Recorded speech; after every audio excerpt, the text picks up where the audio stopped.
Welcome to the Accounting Arc Podcast, where analysis, reaction, and comedy collide to tackle the big topics from the world of accounting and beyond. Join our trio of transformation agents as they discuss the hottest topics in and out of the profession, from breaking down industry trends, to reacting to everyday events, to uncovering the hidden humor in numbers. With wisdom, insight, and a dash of levity, they're proving that accounting isn't just about the numbers. It's about life. Because after all, accounting is in everything. The Accounting Arc Podcast starts now.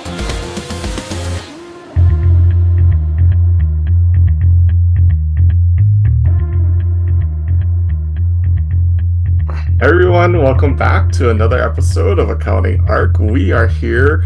Today we're going to kick off with a reaction because I read this article that title was Boomers and Gen Zers Speak Different Languages at Work, and it's causing massive workplace problems. And the gist of the article was that the Gen Z speaks this whole new language. I'm going to put that in air quotes for those of you that are listening. They speak this whole new language, and they also don't understand the boomer language. And so there is this disconnect on communication. So this app was created that helps translate between these languages so that the generations can understand each other and not have this conflict occur. And my head just went, look, what? This doesn't make any sense to me. There's always been sort of this line of colloquialisms, which all of us have in all different parts of the countries. I mean, in a way, we have it even more with our pidgin language, which is definitely very local, but it's also very casual. And kind of growing up, we were always taught when you go into the business world, you need to learn to speak per se proper English. And that's what you use in the business world. So that's what kind of caused, I don't know what's going on with this. Is this really something? Are we really switching this? What do you guys think? I'm so conflicted and perplexed by this in so many ways because on one hand, I mean for Gen X, right? We still grew up in the IBM suit and tie in the workplace, that's what we were raised on, expecting the workplace to be. And I mean, I think many of us have objected with that path in the professional world. On the flip side, I think about I raised my kids using foul language, and I taught them you could say use foul language, but you need to learn discretion. So use it in the right place and within the right audience. And so, when you go into work, if you're using words like skibbity and delulu, that's the wrong audience. And you should have that discretion. I'm not saying we need to be uptight, Oxford Dictionary English, but you also have to your goal is to be understood when you are communicating, and that should be your goal. And if you are using language that the audience does not understand, you're not going to be a good communicator. I agree for the most part. I think we have an agreed upon language of business, right? Which is proper English for the most part. And as a millennial, we also had our own slang that we came into the workforce with, and were very quickly told, no, you can't say cool, whatever in emails. No, for real. I mean, I'm trying to think of the words that were beaten out of me when I entered the workplace, but at the same time, I think that there's, a long history of us in business saying, okay, here is the agreed upon language of business. And most of us transact in English, right? And generally speaking, there's business English. I would never in my personal conversations be let's circle back to that synergy, guys, right? That's business language. That's not personal language. There's a difference. There are different dialects that we use in different places. And I think that it goes without saying that when you enter the workforce, you learn the language of business and you figure it out. And every generation has struggled with this since the beginning of time. But it's also more, I think, important right now that we're cognizant of this because we have things beyond just generational language. We have different dialects in different places. Like Donny mentioned, in Hawaii, they have pidgin. Like I grew up with my family, mixing English and Yiddish on a regular basis. I would never try to explain a concept to you guys using Yiddish words. Because I know that you'd just look at me like I was nuts. Like that's not a dialect that you understand, but there's more dialects than that, especially with how diverse we have in the United States, right? And when you start looking at that, like you can't say, okay, so everybody has to learn this new dialect of Gen Z, but ignore the dialects of minorities. Like that feels extremely bigoted to me. Is like, okay, so because we have white kids growing up using this dialect, now we're like, oh, learn that instead. No, that's not how that works. Like we have an agreed upon language, we use our agreed upon language, and that can evolve. Don't get me wrong. That absolutely can evolve and start including new and different ways or phrases or things, but it has to be understood, like you said, Byron. Like communication, the fundamentals of language is to get a point across. So your goal is to communicate effectively what you're trying to communicate. And it is not effective communication if you're not using the agreed upon language of the situation, which in this case we're talking is business. Yeah. And you did touch on something though that I think is also worth saying. And you mentioned like things do evolve and we should be open to that evolution. And I mean, for me, the last 10 months, I've been working primarily with Australia and New Zealand teams. And I've had to learn so many phrases, so many words. Like I have had to like learn a lot of different things where when I first showed up, it wasn't just an accent difference. Like there was like real communication challenges because I didn't understand what they were talking about. And, so I do think just like as someone speaking, we want to be understood and communicated. As a listener, we also have to be willing to learn new things and like also try to understand. So I do think there's a balance between like I don't think the Gen Zs should show up just dropping their slang in business meetings. I think they should speak the expected language. But I also think that there should be space, depending on the setting, for them to speak in their natural like way of communicating, and we should be open to hearing them. Well, the situation you just described, Byron, though, is actually one that comes back to social norms. And social norms are normally set by a dominant group, which is going to tie back to Liz's comments about like ethnocentric languages and other types of things there. So the dominant group normally is the one that sets the cultural norms. In your case, because you're working with Australia and New Zealand as primary, they're the dominant. So their social norms, their colloquialisms becomes the dominant, and you adapt to them as the American in the room. But bringing it back to the article, the dominant is still boomers, Gen X, and millennials. So why are we bending to the Gen Z? It should actually be the opposite. They need to learn what the standard is. And this is where I feel as well, though, because I also don't want anyone listening to feel like we are saying, oh, you are the ones and you need to set the tone, because all three of us in different ways are also known for breaking some of the business norms. No doubt. And I think that's part of our forcing some adaptation as well. Yeah. Well, and I think like there's a few things that we need to understand foundationally. And you bring up a really good point is like who sets that agreed upon business language. And in each company, it's going to be different, right? Because it depends on who founded it, where you interact, how you interact. Do you have end clients or customers? How do they expect you to communicate? What is professionalism for this industry, right? There's so many different pieces of it. So if we narrow this down and we say, okay, so we're looking at a USA-based accounting firm, right? Like old school accounting firm, been around 100 years. The language of business is probably going to be white English. Like that is, what people are going to expect you to talk about and what will be considered professional in the context of that industry. And how that developed and why that developed, we can have all sorts of arguments, whether that's right or wrong or indifferent, which it is what it is, right? We exist in the confines of the structure that society has built over time. And I, rebel against the patriarchy on a daily basis, but that's a whole other conversation of why it exists and if we agree with that. Back to the fact that it does exist. I would never walk into a room of Gen Zs and be like, yo, I'm hella stoked to see y'all here. They'd be like, what are you even saying? Right? Like they would not understand my language because that's not even common language. That's like millennial language from the 1990s where I was raised. Right.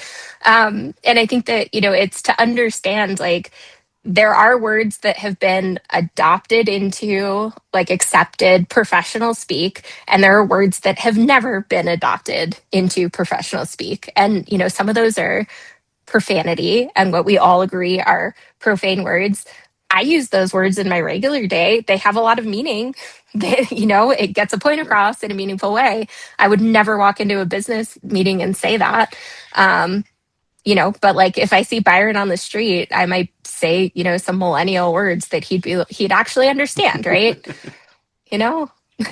So anyways, I just go back to it really matters where you're coming from, what societal expectations are, the business that you're in, what those expectations are, what professional looks like in different industries. And yeah, I mean, if I started responding in some of the slang that we used when I was a kid, it'd be pretty funny. Maybe I should do that for the rest of the conversation. That'd be rad. Yeah, super rad, super rad. Yeah, using some gnarly terms and yeah. But I think too, if your goal not only to be a good communicator, but the goal of being a good communicator is also driven by the goal to succeed, right? Like you want to succeed in your role, you want new opportunities in your role, you want to be successful in your role. So that means paying attention to the things that will help you be successful. And so that might mean trying to make sure that the way you're communicating with everybody around you is lands. I definitely agree with that. And in our prep call, we also talked about it's not just the language, but it's also, for example, dress code. Like Byron and I do not wear suits. That is a pretty hard rule that I know both of us tend to follow. Although unlike Byron, I actually have at least blazers in my wardrobe. But I do not wear full suits, or maybe I should say I don't wear ties. It's actually mine. Yeah. I've definitely definitely out on the ties and suits only for special occasions. And I've definitely heard have heard it from people about not wearing a suit in certain moments or underdressed based on other people's expectations. But I think it goes back to that thing that I can still communicate clearly even if I'm wearing a ball cap and shorts. Right? It really is. I don't know. Maybe I'm just qualifying myself because that's how I feel. Like you should still understand me despite my outfit. But I do feel like there's definitely, there's things that directly impact success for you professionally, and what you're wearing is not necessarily the thing that is going to impact your work. Well, that also depends on what type of company you're working for. You are a tech bro. Tech bros can get away with a lot and it won't impact anything because if you look cool and cool is not suit and tie, your technology is probably better. And that's what people think, right? But if you live in the world of like big CPA firms, that might be a little bit different. You probably can't get away with communicating what you're trying to communicate in shorts and a t-shirt, because when you show up like that, you're not considered professional, and it does impact the way that your communication is accepted. So it's not only words, it's not only dress, it's body language, it's professional appearance outside of those things. Whether you like, I've gotten comments over the years around when I put my hair down versus when it's in a messy bun. Like, people find me way more professional looking, or they assume I am more professional when I have my hair down. And if I put it up in a messy bun, they think I'm just some kid. And I have no idea why that impacts people's perception of me, but it does. And that changes the language that they hear when I speak. And so all of this does matter, and it matters in different ways. And there's a whole theory around like what color you're wearing, how that impacts the mood in the room, or how tall you are, or the color of your hair or eyes or skin. All of these things impact the way that communication comes across. So there are a subset of the population that has to be way more cognizant of what we're wearing, how we're presenting outside of just communication, but the communication becomes incredibly important. The other thing I noted is, Byron, you use like as a verbal filler, which is absolutely millennial slang, even though you claim to be Gen X. So I'm just saying.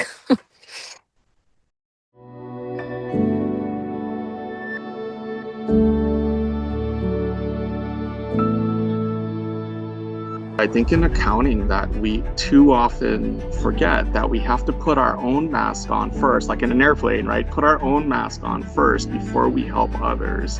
And our whole thing is, oh, there's clients, I gotta help the clients, I gotta do all this stuff.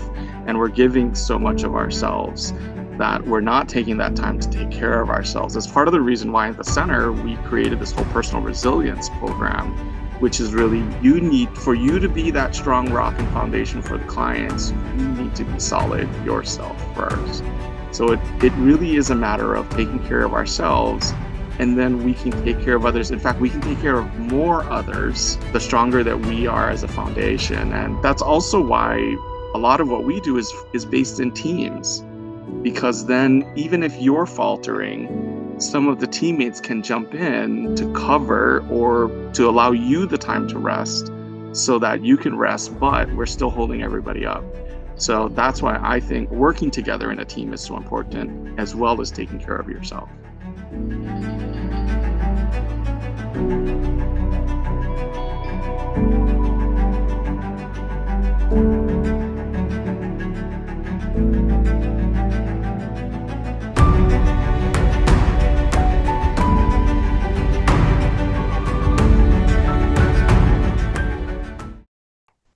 Well, he and I are the tail end of Gen X, and also building on what Byron said, or actually maybe contradicting a little bit of what Byron said, I do know that when Byron would wear shorts, usually it's a collared shirt with shorts, there is a almost a disqualification of him until he actually speaks and people realize, oh, he actually knows his stuff. So it creates an additional hurdle for him, which luckily he's able to overcome quickly. Well, as a white man, that's actually okay. Like, I can take a couple hurdles. I guess I do have that luxury. Yeah, you also have the understated presence of somebody who is purposefully slightly rebellious. Which is part of your brand. Yes, it's tight. Tight. Wow. Yeah, it's, oh man, it's true. It definitely creates additional friction and challenges. And I do think it depends on who you are, in a lot of respects, how much tolerance you have to get away with those different things. So it probably goes back to the thing maybe I said at the beginning. If your goal is to be heard and communication, then I guess you need to consider all of those things. It's not just the words. It's what you I'm wear gonna in the just room. it real quick. The objective is to be understood rather than heard, right? If you actually want to be Understood. That's fair. understood, Yeah. Yeah. because I would But agree. well, is it though? Like, because being understood, like, to be heard, if I show up on stage and I'm not dressed professionally and people just aren't going to listen to me no matter what I say, then I'm not being heard. So I normally think of it as heard as it hit the ears compared to are you listening, right? Because I'll go back to the parents always go, did you hear me? I'm like, yeah, I heard you. I just didn't pay attention. I just So wasn't listening. to listen, I'm absorbing it. To then understand what you're saying is I've actually incorporated it, is the way I think of that progression. So you could be heard. I could say, wow, that's fire, that's so mid. And I'm like, what mid? What does mid mean? He's so delulu. It's so delulu. As if. So bad. And there, I actually will go the opposite way as well. So I just presented at a conference, at a local conference here in Hawaii, last week, and I started off with my professional credentials. I was dressed in aloha attire, which is our standard business attire here in Hawaii. But Awesome. in the middle of my presentation, or I should say, in certain parts of my presentation, I actually did switch to Pidgin because I was presenting for an audience that was more operations, and I was also presenting for a very local audience here, where I knew giving certain examples in Pidgin would actually have a stronger impact and create more of a connection with them. And so I did that, but I interspersed it only after I established I'm a knowledgeable professional. It's awesome. Well, and I think that speaks to adaptability, right? Like if you were giving a presentation to Gen Z at a college, or we're not at alpha yet, but we will be shortly. We're Um, getting but when you Soon. go into that environment, it's a different type of speech that you're using, right? Because that's the agreed upon speech of the audience. And that's the point, is you want to be able to communicate in a way that people can receive, and not in the way that maybe feels most comfortable to you. It is, what have we agreed upon in this room, in whatever situation you're in this business, in this profession, that is the language of whatever it is, right? And you have to actually know that going into it, and not walk into a professional office, especially in a industry like accounting, and start speaking in slang and expect people to actually understand you. That's not fair. It's not fair to them either, right? Well said. You raise an interesting point though. So say my audience is Gen Z. I'm going to speak to Gen Z. Do you feel like I should be using Gen Z terms to talk to them? Is, Well, I is think it that depends on what the situation is, right? Like you said, you went into a business professional environment in Hawaii, but you knew that the audience all spoke Pidgin, and that would get the point across better, right? So if you're walking into a college room and you're trying to present on something, and you are coming from a very professional business and you have to represent that business, then you use the language that that business agrees to. But if you're coming in as an individual and you're trying to get a different message across, or you're trying to be like, you need to come into accounting, like, let me tell you about this, and interact in a way that you're going to understand, then yeah, like I would throw in Gen Z colloquialisms and try and make them think that I'm cool, even though I'm not. I would definitely use memes on every slide. That's Yeah. right. Like, But I wouldn't walk in and be like, yo, bro, what's up? Like I would try to still present in like a more professional way. But instead of saying, oh yeah, that's money, I might say, oh yeah, fire, right? why I ask? Because then does that then become you're the old person trying to sound like them, which also either is going to be more funny or it's going to be like, oh my God, this person's trying to talk like us. I think, I'm just used to being laughed at, so I'm cool with either way. But no, back up to, it depends how you do it, right? Like there are ways to be tactful and there are ways to be not, right? Like, if you clearly don't understand how the words are supposed to be used, don't use them, because that's way worse. That is just being old and special. But if you come into the room and you can use the words in a like actual sentence in a way that works, that like means something in a different way than if you use different language, then I would say, yeah, do that. But again, it like this goes back to the agreement of language of whatever situation you're in. And no, I do not expect that college professors should start adopting all of the generational slang over the years. I expect that they should use the words of their chosen, profession, and speak in academia in the way that the kids should learn. But that backtracks to, it depends on the message, what you're trying to communicate, how you want to communicate it, how it'll get across best, and what the agreed upon language is for the situation. That's a great summary. I mean, that really applies across the board for any situation we end up in. Yeah, no, I agree. And I think it's something that we don't talk about often enough is adaptability to those types of instances.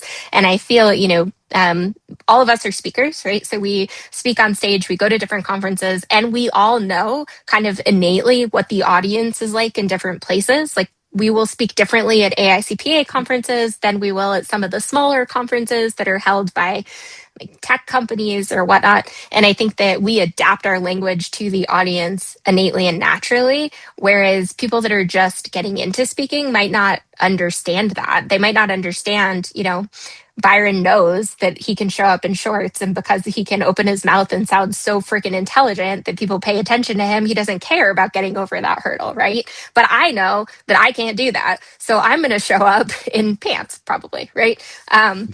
But my point is, like, we know how to show up to get the point across. That is not innate for most people. And most people don't have the experience of showing up to all these conferences and learning it by hard knocks. And so it's something we should talk about more, is how to effectively communicate the message that you want holistically in each different circumstance, and how to adapt to that and be able to do it effectively. Yeah, it's really, really well said. I mean, I think a lot of people are really bad communicators in itself when you have two people with like relative understanding of communication. But then when you layer in having to have that adaptability to communicate to different audiences, it's next level understanding of communication. Yeah, it also, I know we've talked about AI all the time, but it's really fun to think about the implications when you start looking at these large language models, because they're trained on a certain subset of language and they're predicting like future language. And that's the output that we're coming back to. And so the way that you phrase and prompt and work through all these things have a very big impact on what comes back to you. And it's all centric around the language that we use predominantly in this country, in normal businesses, not outside of that. And so it's been very interesting for me. We have team members all over the world to help them communicate their prompts into AI in a way that gets the result that they want, because it's not their natural state of communication. And so they're constantly adapting. So there's like this whole extra level of technological interactions that will become extremely important in short order. No doubt, no doubt. So, hey, as I know we need to wrap up soon because Liz needs lunch, but I thought it'd be fun to quiz you on a few Gen Z terms. Oh God. Okay. I will fail. So glaze. Do you know what glaze means? Like, bro, you need to stop glazing the manager. I can guess, like Wait, awkwardly staring. no. My guess Oh. would be what we would call brown nosing. Ah, that's it. That's right. Okay. To relentlessly Yeah, not praise good at or this. flatter to hype someone would be to glaze. Um, how about phantom tax? Are you going to I don't eat all even know those what you said. fries, or do I need to collect the phantom tax? Phanum, phantom tax. Oh, phantom. I thought you said phantom. I did Yeah, too. And I was like, that's a thing, it's kind of a actually. weird word. Like, I think, yeah, phantom. I don't know where it comes That from. one So you lost. this is I a friend lost. tax. So if you're gonna like steal somebody's like take their fries off their plate, it's a phantom tax. Isn't that like a YouTuber or something? No idea. I have no idea. I'm trying to This think if we would have a colloquialism for that though. I can't think of a yeah, I don't know that we do. thinking like Uh, snitch a fry. Can I snitch a fry? Even that's not even I mean, coming I've back heard right. food tax, right? Yeah, friend. Or I fry mean, I guess it's tax. just friend But tax, right? It's just I yeah, don't know. This one is fascinating. Choppelganger. I have no idea. No idea. I'm thinking So doppelganger because of the thing, so but I don't know what chapel would be. so this is a chopped doppelganger. It's someone who looks like you but notably worse version. So it's an ugly version of you, a choppelganger. Right, Um, because chopped means ugly now. I guess that's it. Chopped, right, is ugly. Yeah. So there we go. So it's a choppelganger. There So we then go. would you say that's so chopped to say something was ugly? So chopped. Yeah, if you look at some Or like, code and you're like, that's chopped. he's chopped. Okay. Like, That if actually makes someone's sense. like, I have a crush on this person, you can be like, he's chopped. Uh, there you go. So there's your three Gen Z terms for the day. Are those Gen Z or Gen Alpha terms? Well, according to the Gemini here, they're Gen Z. Maybe I should have Okay. said All Gen right. Alpha. I don't know. Hey, I don't it, know, dude. My kid speaks a totally different language than me, so half the time I'm like, "Could you explain this to me in plain English, please?" Because he'll come home with like all sorts of, yeah. you know. See, with my girls, it was never as much like I didn't understand the words. It was just all the acronyms for like, texting. Like I still have to like talk through like IFKYKY or if you know, you know. Like the all those things. I feel like that was the struggle with but I guess I don't know what they are, Gen Z. I guess they are Gen Z. Yeah. When they started texting and you would just get gibberish in the text replies. It's all Well, then acronyms. I feel like Yeah, in some ways though that was purposely so that the parents didn't understand some of that. So may that have that been. was to not be understood, which achieved their That's objective. true. It was like our old pager codes. They were awesome. Yeah. I don't Awesome. know. All right. Well, Liz needs to go eat, and this was fun. Bottom line, know your audience and adapt to the room you're in. Totally. And then from the firm side to recognize, or the finance department, recognize that we are all going to adjust to some of this new generation coming in. And it's your choice to really set what is the standard and to set that standard and make sure, because you'll attract or not attract the talent that you need for that. No doubt. No doubt. For sure. Word. All right. We'll see you guys next time. Maybe we'll work more of these colloquialisms into the next episode. God, Hella no. stoked, guys. Bye.